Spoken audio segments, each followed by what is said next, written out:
आज करनी सेना के प्रदेश अध्यक्ष के पास आए हुए हैं हम लोग, रिंकू मुखिया जी के पास आए हुए हैं, जिसमें हम लोग जानेंगे मनोज झा के जो द्वारा जो संसद में कविता पढ़ी गई थी, उस कविता पर काफ़ी बवाल मचा हुआ है। ठाकुर समाज के लोग जो हैं, राजपूत समाज के लोग जो हैं, वो काफ़ी गुस्से में हैं। इसी पर हम लोग जानेंगे कि जो कविता उन्होंने पढ़ी थी उस पर आपकी क्या राय? चलिए, आपके दर्शकों को जय श्री राम, प्रणाम। मनोज झा जी का कविता पर विशेष कर ध्यान देने की ज़रूरत नहीं है। हमको लगता है, हम लोग भी सुनते ही तैस में आ गए और बहुत बोले। मनोज झा जी का स्टेटमेंट नहीं था, उनको उनके जो युवराज और महाराज का स्टेटमेंट था।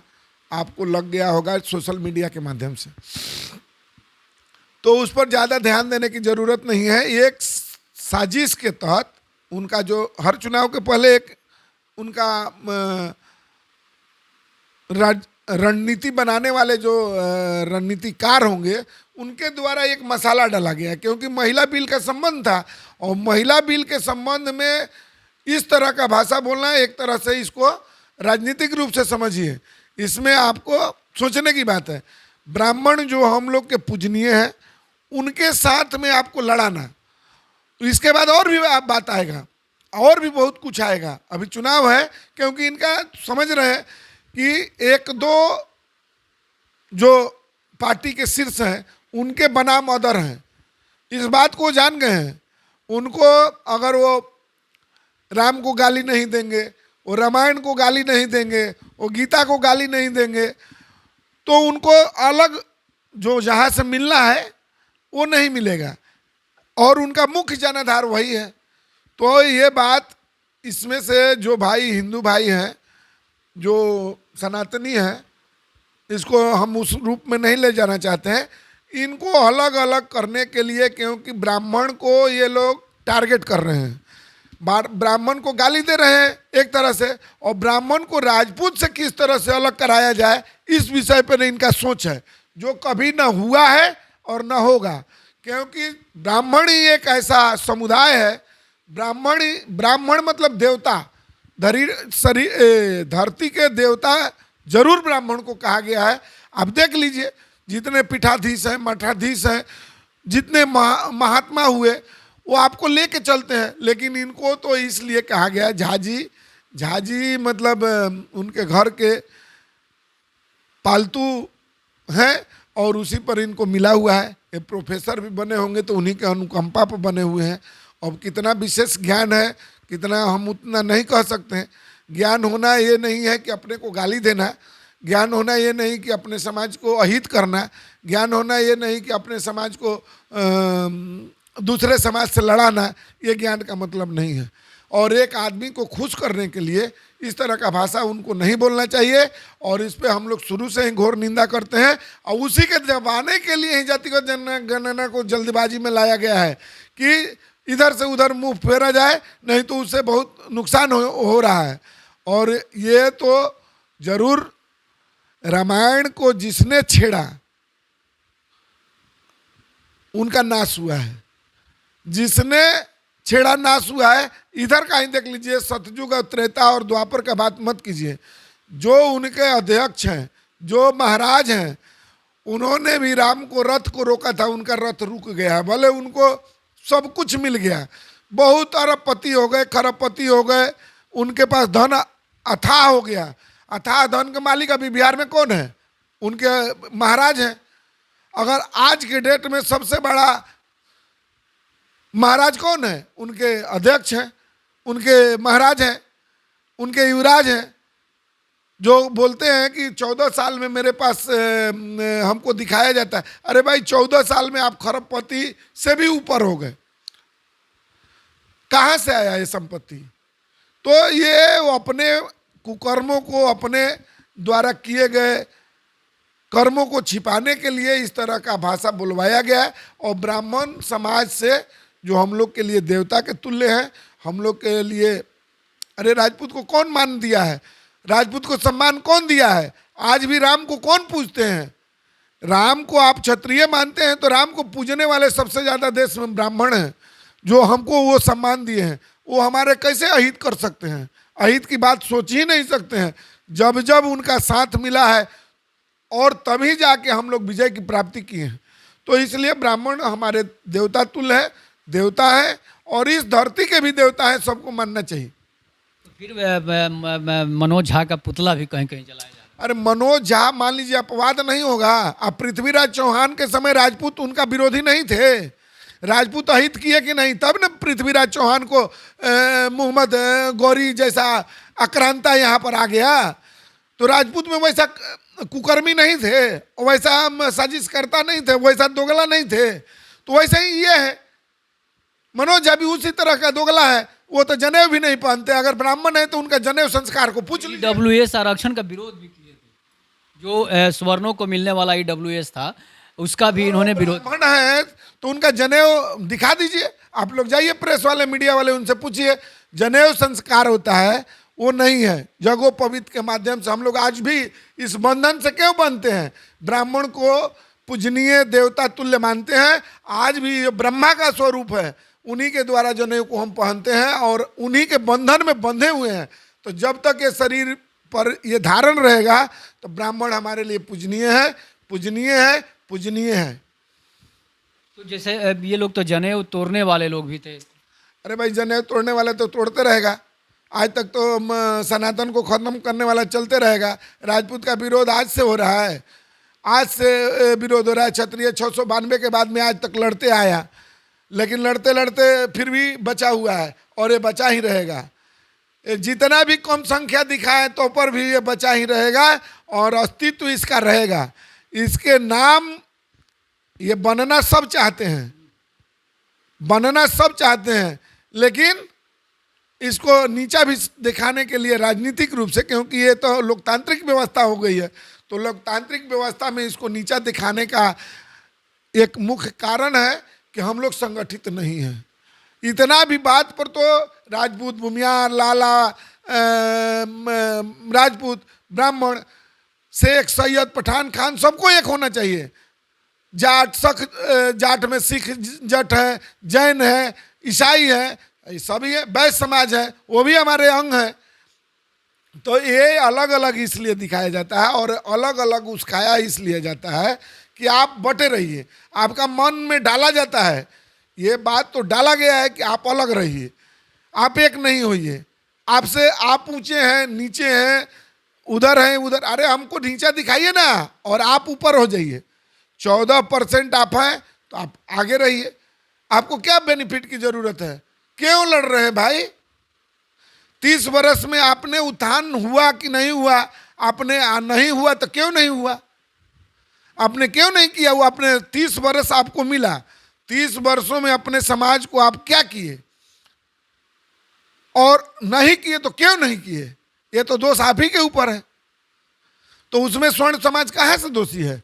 न उसमें राजपूत, भूमिहार, ब्राह्मण, लाला, शेख, सैयद, पठान, खान, जट, सिख, ईसाई, वैश्य समाज कहाँ दोषी हैं? वो तो आप खुद सत्ता के मालिक थे, आप राजा थे, आपने नहीं किया। तो आप देखिए कि क्यों नहीं किए, क्योंकि अपने परिवार को आगे ले जाना था।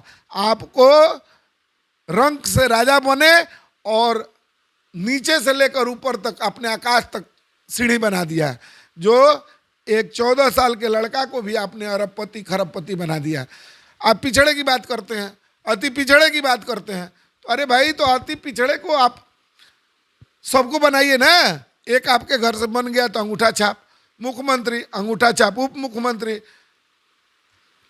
और भी और क्या बोला जाए, आप ही के घर का मंत्री होगा, उप मुख्यमंत्री होगा, आप ही के घर का सब होगा, आप ही के घर का अध्यक्ष होगा। तो ये तो पार्टी आपने अपने समाज को भी बुर्बक बना के, आपने समाज को जात पात में उलझा के उनका क्या भला हुआ है? तो इतना 30 वर्षों में तो उनको भी अरबपति खरबपति होना चाहिए था। नहीं तो हुए हैं तो सार्वजनिक करके उनको आप अगड़े में जाइए। अरे जिसको रसातल में ले गए 30 सालों में, स्वर्ण समाज को आपने दबाने का काम किया, नरसंहार के माध्यम से मारने का काम किया, बेरोजगारी के तरह से मारने का काम किया, हर तरह से हम लोगों को प्रताड़ित करने का आपने काम किया। तो अभी भी स्वर्ण समाज, जो शेख सैयद पठान खान, जो भी हमारे मुस्लिम भाई हैं, जो उनको भी स्वर्ण आप मानते हैं, लेकिन वोट में आप अपने तरफ खींचते हैं कि वहाँ हिंदू मुस्लिम कर देते हैं। अरे उनको भी आप अलग कीजिए, तब आप देखिए कि कहाँ हैं आप, आपकी हैसियत कहाँ है। तो ये हमारी कमी है, और हम ही निवेदन करेंगे आपके चैनल के माध्यम से, अभी भी सब कुछ छोड़कर एक बनिए। और जैसे आप लेकर पूर्वज आपके चले हैं, 36 कौम के आप अगर बनते थे, 36 कौम को आप लेकर चलते थे। ठाकुर का कुआं का बात कर रहे हैं, तो ठाकुर का कुआं ही ऐसा है। अभी हमारे गांव में भी ले लीजिए, जितने कुआं बनाया गया है वो तो सभी जाति धर्म के लोग पानी पीते थे। एक भी पानी से प्यास से तो नहीं मरे, एक भी भूख से तो नहीं मरे। अगर आज भी गांव में सुन लिया जाता है कि इसके घर में राशन की अभाव है, सरकारी व्यवस्था नहीं पहुंची है, उसके घर में शादी से वंचित है, शादी नहीं हो पा रहा है, तो आज भी स्वर्ण समाज के ठाकुर हो, भूमिहार हो, वो जाकर जरूर मदद के लिए उनके पास पहुंचते हैं। लेकिन उसको तो तोड़ा गया है इतना, उसमें अलगाववाद इतना कर दिया गया है, उसमें जहर इतना घोला गया है कि वो सब करते हुए भी आप वंचित हैं, सब करते हुए भी आपको वो नहीं समझ रहा है, हम भी उनको नहीं समझ पाते हैं। कहीं ना कहीं जरूर कमी है, उस कमी को पाटने की आवश्यकता है। मनोज झा को हालांकि किसी ने सपोर्ट ब्राह्मण ने नहीं किया है, लेकिन एक ब्राह्मण है जिनका नाम टूना जी पांडे है, वही एक सपोर्टर है, बाकी कोई ब्राह्मण सपोर्ट। अच्छा, एक बात बताइए कि रावण का सपोर्ट में कुंभकर्ण गया था, लेकिन कुंभकर्ण किस मन से गए थे? रावण का सपोर्ट मेघनाथ किए थे तो किस मन से किए थे? मंदोदरी किए थे तो क्या उनको सलाह नहीं दिए थे कि आपने जो किए हैं वो कर्म गलत है? तो देख लीजिए आप, मतलब हमारे तो धर्म ग्रंथ खुली किताब है, उसको देखिएगा तो पता चल जाएगा। रावण जैसे ज्ञानी को भी समझाने के लिए कुंभकर्ण भैया वो क्या थे और क्या है, उनके सामने इस तरह से नहीं करना चाहिए। तो वो कह ही नहीं सकते हैं, लेकिन मजबूरन भी जाके युद्ध भी किए। तो टूना पांडे हो सकता है कि उनके मानसिकता से प्रभावित हो, उनके विचार से प्रभावित हो, लेकिन सभी ब्राह्मण, आज सर्वेश पांडे जी को ले लीजिए, आज अंतर्राष्ट्रीय ब्राह्मण महासभा के जो अध्यक्ष हैं उनका ले लीजिए, और भी बहुत हमारे देवतुल्य ब्राह्मण हैं जिनका बात को लीजिए, पार्टीगत नहीं, जो खासकर आपको देखते हैं, आप पर हमेशा चिंता रहता है उनका कि ठाकुर समाज का उत्थान कैसे हो, सभी समाज का उत्थान कैसे हो, धर्म का उत्थान कैसे हो, सभी जातियों का उत्थान कैसे हो।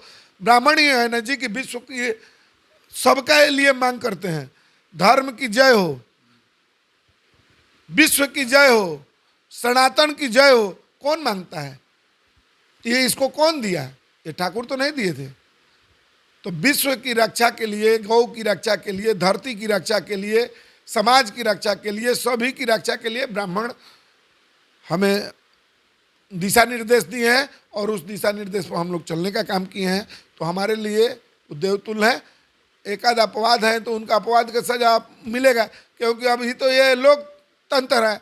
लोकतंत्र में उनको जितना ये गाली देंगे तो उतना ही उनको राज्यसभा का टिकट पक्का है। तो मनोज झा उसके लिए नहीं किए हैं, अपना सत्ता के चाबी उनके पास रहे, राज्यसभा का टिकट उनके पास रहे, तो जैसा महाराज और युवराज बोलेंगे वही बात बोलेंगे, और उसी तरह का भाषा जो भी होंगे उस तरह से बोलते रहेंगे। इसमें चिंता की विषय नहीं।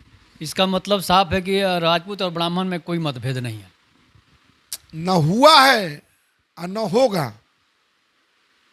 न भूतो न भविष्यति बोला गया है, न हुआ है न होगा। आप देख लीजिए, ठाकुरों को बढ़ाने में आप तो मतलब और भी लोगों से लीजिए, ठाकुर को बढ़ाने में ब्राह्मण का योगदान है, और इसको ठाकुर सभी को मानना चाहिए, सभी को मानना चाहिए। और आज भी उनका दिशा निर्देश जो माना है वो विजय की प्राप्ति किया है। पृथ्वीराज चौहान को घेरवाने वाले कौन थे? उन्हीं के अपने थे, और उनको आंख बंद, आंख फूटा हुआ आंख से मोहम्मद गोरी को मरवाने वाले कौन थे? वो भी ब्राह्मण थे। तो इस बात को देखना होगा। इस पर इधर उधर होने की जरूरत नहीं है। मनोज झा को प्रायोजित राजनीति को उठा पटक करवाना था, चंद्रशेखर से उठा पटक करवाना था। अभी और कितने आएंगे देखिएगा। अभी भूमिहार से राजपूत को लड़ाया जाएगा, राजपूत से उनको लड़ाया जाएगा। ये काम होगा क्योंकि इनका जनाधार खिसक चुका है।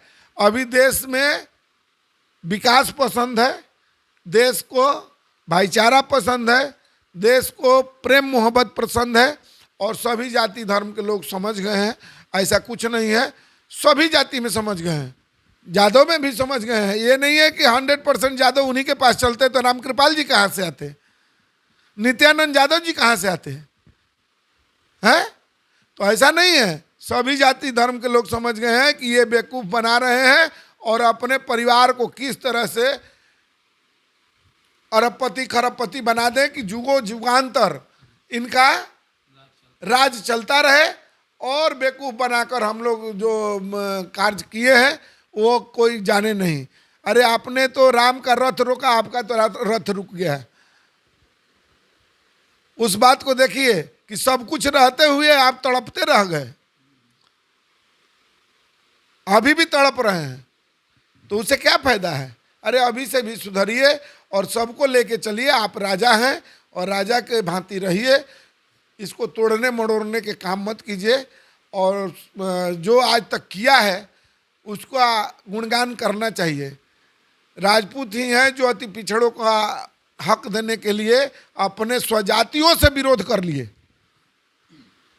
अगर बीपी सिंह नहीं होते और बीपी सिंह को भी यही मनसा होता कि तो पूरे देश उनको हाथ पर उठा के रखता है, स्वर्ण समाज उनको हाथ पर उठा के रखता है। लेकिन वो अपने को भी विरोध करने के लिए ताकत रखते हैं कि जब अपने भी गलत करते हैं तो विरोध करते हैं। लेकिन वो गलत नहीं किए थे, उनको गलत पेश किया गया और अपने ही समाज के लोगों ने उनको खलनायक बना दिया। नहीं तो आज पिछड़े का अति पिछड़े का जो बात करते हैं वो कहीं पैदा नहीं लेते। बीपी सिंह की देन है कि उन्हीं के देन है कि आज पिछड़ा समाज अति पिछड़ा समाज बड़ा है। ये बीपी सिंह का देन है। तो कौन थे? वो ठाकुर थे, वो राजपूत थे। जो चंद्रशेखर सिंह थे उनका भी हाथ होता है कि लालू प्रसाद यादव को सीएम बनाने में उनका। अरे सभी का देखिए, एक दिन का रिपोर्ट जो हमारे वो क्या नाम है सांसद महोदय हैं जो अभी नहीं है, अभी अपने पुत्र को खड़ा किए हैं, उन्होंने बोला था पिछड़ा अति पिछड़ा को दलित समाज को बढ़ाने में ब्राह्मण क्षत्रिय भूमिहार सबका योगदान है। अगर नहीं रहता, इस पर किसी दिन विशेष चर्चा कीजिएगा। हम इस पर मतलब मेरा जितना समझ है हम जरूर कहेंगे। अपने समाज को अपने समाज को से विद्रोही विद्रोही बन गए ना बीपी सिंह। और आज सबके लिए उत्थान की बात सोचे। भूदान पहला करने वाला कौन था? भूमि का दान पहले कौन किया? बीपी सिंह ने। जब देश बना तो देश पर सबसे ज्यादा रियासत का दान किसने किया? क्षत्रियों के पास था। तो उन्होंने अपने पूरे रियासत को लड़ते लड़ते भी जो बचाए थे उसको भी भारत को एक करने के लिए 565 रियासत को दान किया और तब जाके भारत बना है। लेकिन उसको कौन नहीं जान रहे कि कुछ कमियां हैं, कुछ बोली, कुछ मान सम्मान की भाषा में चूक हुआ है, जिसके कारण जो समाज आपके छत्र छाया में रहता था, जो समाज आपके साथ कदम से कदम मिलाकर चलता था, आपके हर युद्ध से लेकर राजनीति तक हर समय साथ देता था, वो आपसे कुछ अलग हुआ है। इस पर सोचने का विषय है। केवल हमारे जो आगे के नेता हैं उस विषय पर सोचें कि जरूर कुछ ना कुछ चूक हुआ है, और नहीं तो बीपी सिंह का ही देन है कि आज पिछड़ा अति पिछड़ा समाज आगे 30 वर्षों में बढ़ा है। ये लालू जी का देन नहीं है, ये मुलायम सिंह यादव जी का देन नहीं है, शरद यादव जी का देन नहीं है, ये बीपी सिंह का देन है।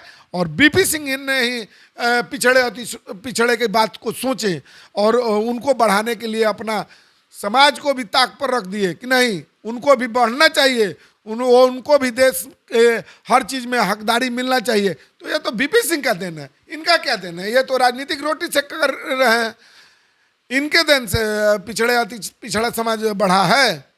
ये केवल बीपी सिंह के देन से बढ़ा है। तो आज आपने जाना मनोज झा के बारे में जो उन्होंने बयान दिया था, उन्होंने कविता पढ़ी थी, उसके बारे में करनी सेना के प्रदेश अध्यक्ष रिंकू मुखिया जी से। तब तक के लिए नमस्कार। आप अपनी प्रतिक्रिया जरूर दीजिएगा। धन्यवाद।